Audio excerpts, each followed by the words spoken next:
Assalamualaikum dan salam sejahtera. Saya Nurafidah binti Abdul Rahman dan saya Fauzan binti Abdul Rahman daripada Politeknik Sultan Azlan Shah.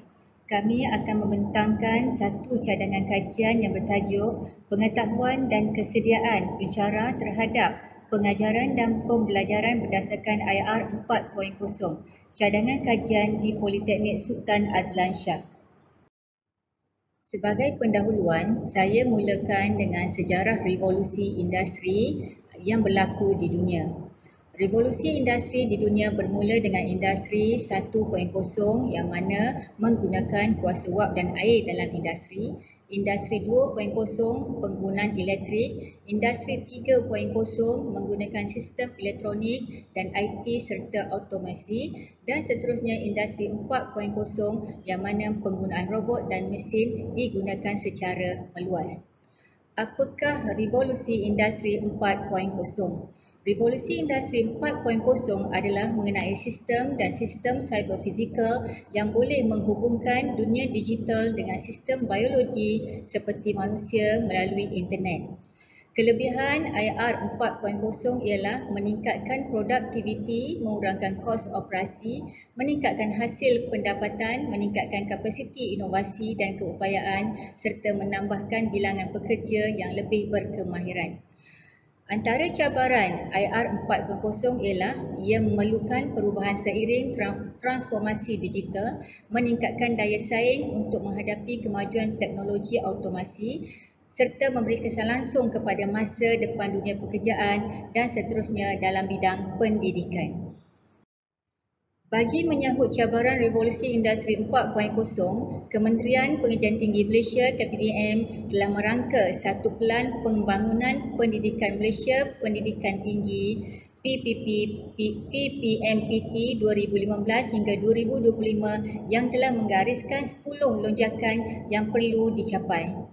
Proses pengajaran dan pembelajaran harus mengintegrasikan elemen IR 4.0 seperti kecerdasan buatan AI, robotik, internet benda, IoT dan lain-lain. Pengintegrasian elemen IR 4.0 ke dalam pengajaran dan pembelajaran bergantung kepada tahap pengetahuan, kesediaan, kemahiran dan sikap pensyarah terhadap IR 4.0. Berdasarkan Muhammad Sani 2017, pemahaman pensyarah mengenai konteks IR 4.0 masih belum jelas.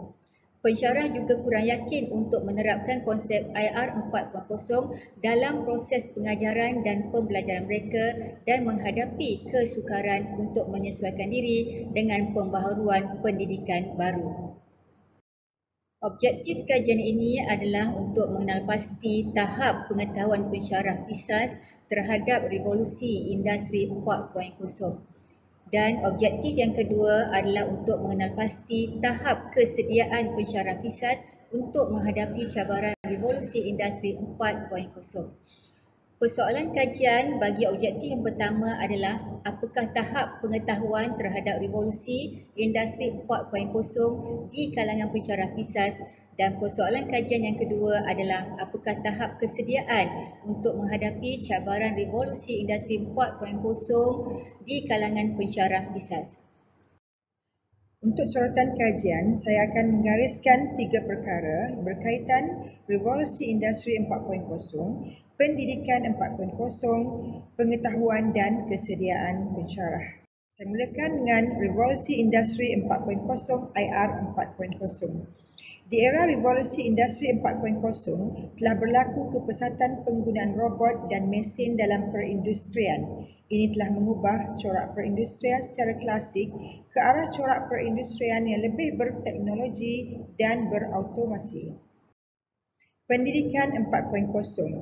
Menurut Goldie 2016, pengurusan pembelajaran dalam pendidikan 4.0 mestilah boleh membantu para pensyarah untuk menggunakan teknologi baru dalam mengaplikasikan kaedah pengajaran dan pembelajaran yang lebih efektif.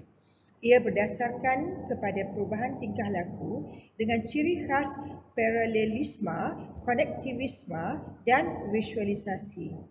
Selarat 2016 pula menegaskan bahawa sistem pendidikan era ini adalah sistem pengajaran dan pembelajaran yang membolehkan pelajar mengaplikasikan semua pengetahuan dan kemahiran yang diperolehi untuk meneruskan hidup. Dan yang terakhir sekali berkaitan tahap pengetahuan dan kesediaan pensyarah. Tahap pengetahuan dan kesediaan para pensyarah di IPT adalah pada tahap membimbangkan. Ini berdasarkan dapatan kajian yang dijalankan oleh Romi, Muhammad Asri, Muhammad Ali dan Normah 2019, Ilyas dan Ladin 2018, Lai, Chundra dan Lee 2020 yang mengatakan bahawa tahap pengetahuan dan kesediaan para pensyarah adalah pada tahap sederhana sahaja. Kajian yang bakal dijalankan ini adalah berbentuk kajian deskriptif yang bertujuan untuk menguji tahap pengetahuan dan kesediaan pensyarah di PISAS terhadap Revolusi Industri 4.0. Sampel kajian kami terdiri daripada staf akademik PISAS seramai 317 orang yang terdiri daripada 122 orang staf lelaki dan selebihnya 195 orang staf perempuan. Manakala instrumen kajian yang bakal digunakan adalah soal selidik yang diadaptasi dari Romi, Shanmugam, Rubai dan Halimatun tahun 2020. Borang soal selidik terbahagi kepada 3 bahagian iaitu maklumat responden, tahap pengetahuan terhadap IR 4.0 dan tahap kesediaan terhadap IR 4.0. Untuk tujuan ini, kajian rintis akan dijalankan untuk mengesahkan kebolehpercayaan soal selidik tersebut. Kesimpulannya, bidang pendidikan perlu beradaptasi dengan elemen-elemen IR 4.0 demi melahirkan graduan yang kekal kompeten. Para pensyarah perlu meningkatkan tahap pengetahuan dan kesediaan mereka dalam usaha mengintegrasikan elemen-elemen IR 4.0 di dalam kaedah pengajaran dan pembelajaran mereka. Sekian, terima kasih.